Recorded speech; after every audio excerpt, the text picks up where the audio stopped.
Is iOS 26 killing your battery? Well, let's fix that with these simple steps. So the first thing we're going to do is turn off the background app refresh. This is really simple to do. We're going to go to settings, and then we're going to click on general. And we're going to scroll down until we see background app refresh. Go ahead and click on that and click up here at the top. Now, while this is on, all the apps that you have on your phone are constantly refreshing and it's killing your battery. To fix that, we're just going to click this to off. The next thing that we'll want to do is change the mail setting. To do this, we're going to go to settings. We're going to scroll down until we get to apps, and we'll click on apps here at the bottom. And then we're going to scroll down to the M's where we will find mail. Click on mail. Then we're going to click our accounts here. Then we're just going to scroll to fetch new data. Now we're going to scroll down to the bottom, and we're going to change this from automatically to manually.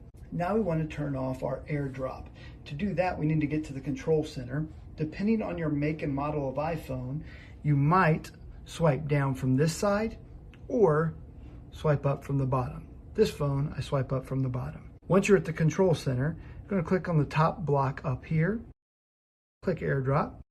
And you can see mine says contacts only, but I'm going to turn this off, receiving off, and that'll save a lot of battery. Next, we're going to want to control our location services. And to do that, again, we go to settings.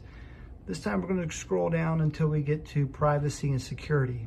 Click on that and then click location services. You'll see all your apps listed right here. Scrolling through, you're going to see apps that don't need to use your location at all. Like the App Store doesn't need my location. So when I click on this, I'm going to move that to never. And do that for the rest of these. That'll turn off your location services on those apps and make your battery run a lot longer. And finally, the last step, we want to enable the optimized battery charging. And to do that, we're going to hit up settings again.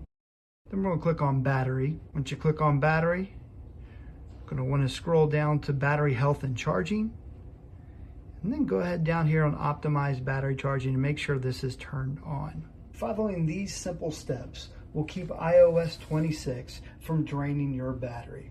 I hope you found this video helpful. If it was, give us a thumbs up.